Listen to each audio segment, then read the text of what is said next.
नमस्कार, बहुत स्वागत आप सभी का ABC 24 में और मैं हूं आपके साथ शुभांगी ठाकुर। खबर चुनावी है, आप देख रहे हैं और बुलेटिन की शुरुआत करते हैं दिल्ली से मिल रही इस वक्त की बड़ी सियासी खबर के साथ। दिल्ली में कांग्रेस CEC की आज बैठक है। लोकसभा प्रत्याशियों के नामों पर मुहर लगेगी, यानी कि इंतजार अब खत्म होने वाला है। छत्तीसगढ़ के 11 कांग्रेस प्रत्याशियों के नामों पर मुहर लगेगी। बैठक में PCC चीफ दीपक बैज शामिल होंगे।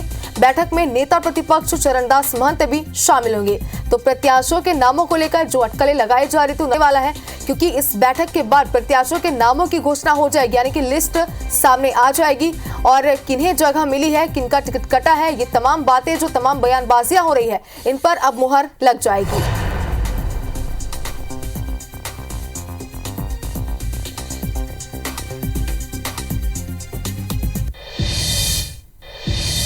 इधर केंद्रीय मंत्री ज्योतिरादित्य सिंधिया एक बार फिर गुना लोकसभा सीट से चुनावी मैदान में हैं। पिछली बार वो कांग्रेस के टिकट पर चुनाव लड़े थे और इस बार वो बीजेपी से उम्मीदवार हैं। लेकिन मौजूदा सांसद KP यादव का टिकट काटना न सिर्फ सिंधिया पर भारी पड़ रहा है, बल्कि बीजेपी की मुश्किल भी बढ़ती जा रही है। आखिर हम ऐसा क्यों कह रहे हैं, देखिए इस रिपोर्ट में।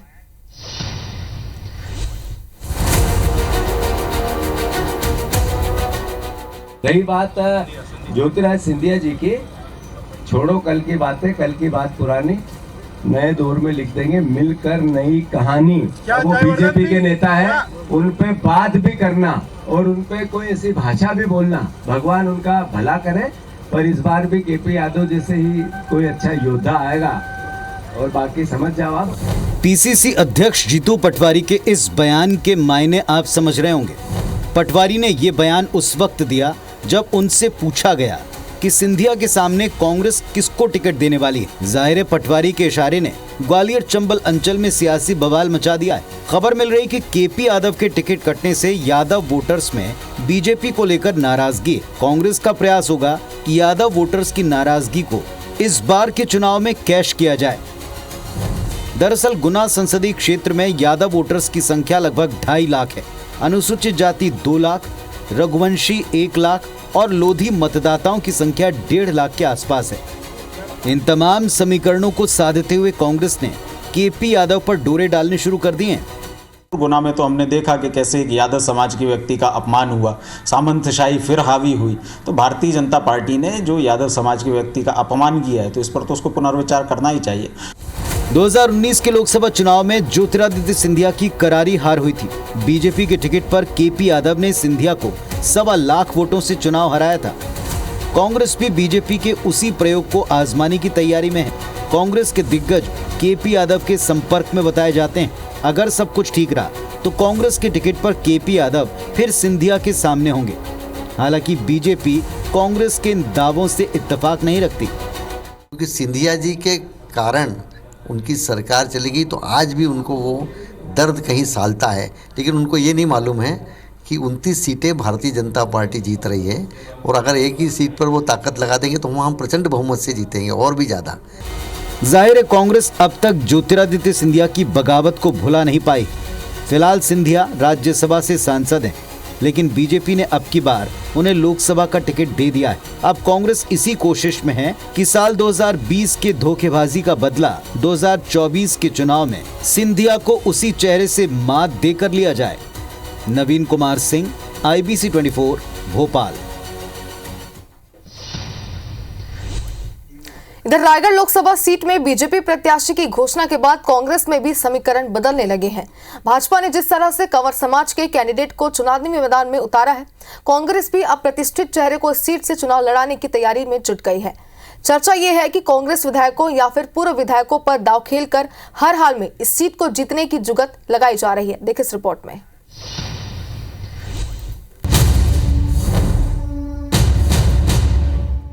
रायगढ़ में बीजेपी उम्मीदवार राधेश्याम राठिया के सामने कौन? ये सवाल इन दिनों रायगढ़ के सियासी गलियारे में चर्चा का विषय बना है। राधेश्याम कंवर समाज से आते हैं, ऐसे में कांग्रेस भी अब कंवर समाज से किसी चेहरे को मैदान में उतारने की कवायद में है। कास्ट फैक्टर को साधने कांग्रेस जिन नेताओं पर दांव खेल सकती है, उनमें धर्मजयगढ़ विधायक लालजीत सिंह राठिया, पूर्व विधायक हृदयराम राठिया और चक्रधर सिदार के नाम हैं। इसके अलावा पत्थल गांव के कद्दावर आदिवासी नेता और पूर्व विधायक राम पुकार सिंह का नाम भी सूची में है। हालांकि कांग्रेसी खेमा खुले तौर पर कुछ भी कहने से बच रहा है, लेकिन ये जरूर कहा जा रहा है कि नए चेहरे के बजाय पूर्व विधायक या फिर किसी प्रतिष्ठित चेहरे को टिकट मिलेगा।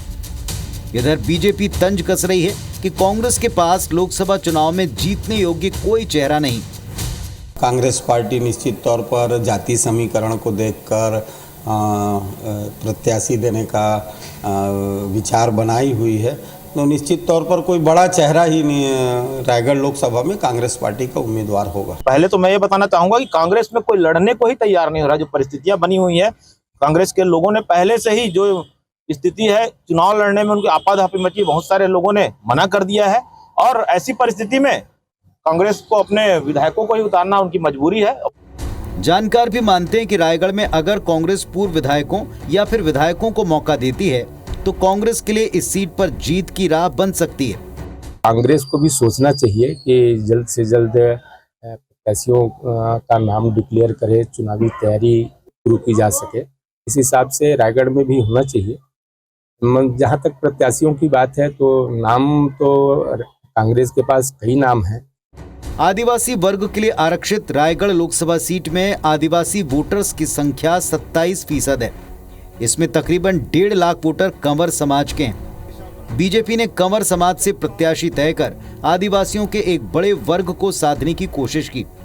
चर्चा है कांग्रेस भी इसी रणनीति के साथ चुनाव मैदान में उतर सकती है। बड़ा सवाल ये, रायगढ़ की जनता इस बार किस पर भरोसा करेगी, किसे चुनेगी? अविनाश पाठक, IBC 24, रायगढ़। और अब बात कैलाश विजयवर्गीय के एक बयान और उस पर लिए यूटर्न की। दरअसल इंदौर में एक कार्यक्रम के दौरान उन्होंने पहले वर्तमान सांसद शंकर लालवानी की टिकट कटने की बात कही। इसके पीछे तर्क भी दिया कि सांसद शंकर लालवानी का टिकट इसलिए कट गया क्योंकि इस बार किसी महिला को टिकट देना है। प्रधानमंत्री ने कहा है कि महिला सांसद होनी चाहिए, महिला को चुनाव लड़ाओ, वो भी सेफ सीट से। विजयवर्गीय के इस बयान ने इंदौर से लेकर दिल्ली तक हलचल मचा दी। फिर शाम होते होते विजयवर्गीय ने अपना बयान वापस भी ले लिया। उन्होंने कहा कि महिलाओं के कार्यक्रम में मैं मजाक कर रहा था, अभी टिकट फाइनल नहीं हुआ है, शंकर लालवानी भी उम्मीदवार हैं।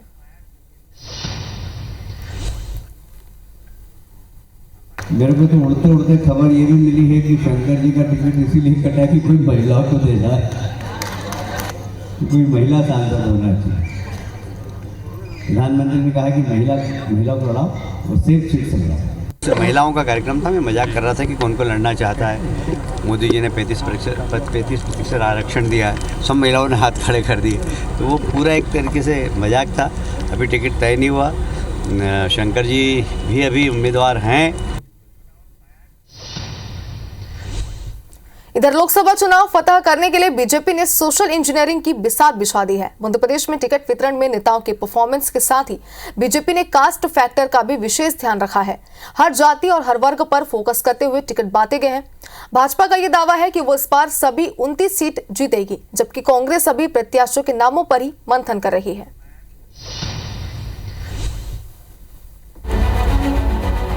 मध्य प्रदेश की 29 में से 24 लोकसभा सीटों पर भाजपा ने प्रत्याशियों का ऐलान कर दिया है। बीजेपी ने टिकट वितरण में जातिगत समीकरण को भी साधने की कोशिश की। भाजपा ने इन 24 में से 8 सीटों पर ओबीसी वर्ग से उम्मीदवार उतारे हैं, जबकि 3 सीटों पर किरार और धाकड़ समाज के प्रत्याशी उतारे गए हैं। 2 सीटों पर कुर्मी, 5 सीटों पर ब्राह्मण उम्मीदवारों को मौका दिया गया है, जबकि कुशवाहा, मराठा, क्षत्रिय और वैश्य समाज से एक उम्मीदवार को टिकट मिला है। 24 सीटों पर भाजपा ने 13 मौजूदा सांसदों को फिर से टिकट दिया, जबकि 6 सांसदों के टिकट काट दिए गए। वहीं भाजपा ने 24 में से 4 सीटों पर महिला उम्मीदवार उतारी हैं, जबकि 2019 में सभी 29 सीटों पर कुल 4 महिला उम्मीदवार मैदान में थीं।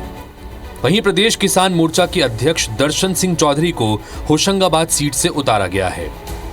भारतीय जनता पार्टी की केंद्रीय चुनाव समिति ने समग्र रूप से विचार करके जनता की आकांक्षा और कार्यकर्ताओं की भावना और जीत की संभावना को देखकर टिकट दिए हैं। स्वाभाविक है कि सबका साथ, सबका विकास, सबका विश्वास, सबका प्रयास इस पूरे के पूरे निर्णय प्रक्रिया में सम्मिलित रहा है और होगा। हम सबको साथ लेकर चलते हैं, उसी भावना को लेकर ये प्रत्याशियों की चयन प्रक्रिया भी हुई है। भारतीय पार्टी का अपना आंतरिक मामला है। सोशल इंजीनियरिंग का मीनिंग वो समझते कहाँ है। सोशल इंजीनियरिंग के नाम पे किसी को पद पे बिठा देते हैं, लेकिन वर्ग के साथ न्याय कहाँ होता है।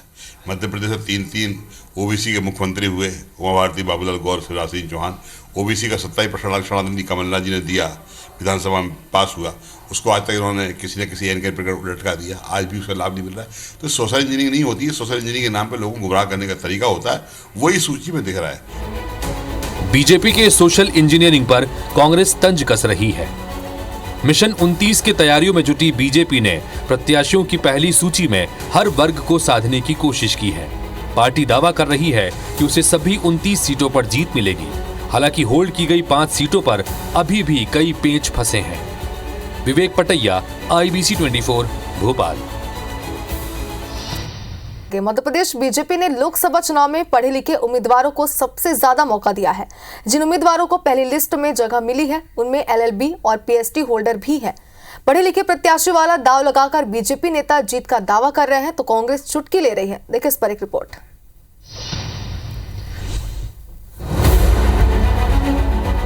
बीजेपी ने मध्य प्रदेश के 29 लोकसभा सीटों में से 24 पर नामों का ऐलान कर दिया है। इनमें कई सांसदों को रिपीट किया है तो 6 सांसदों के टिकट काटे भी हैं।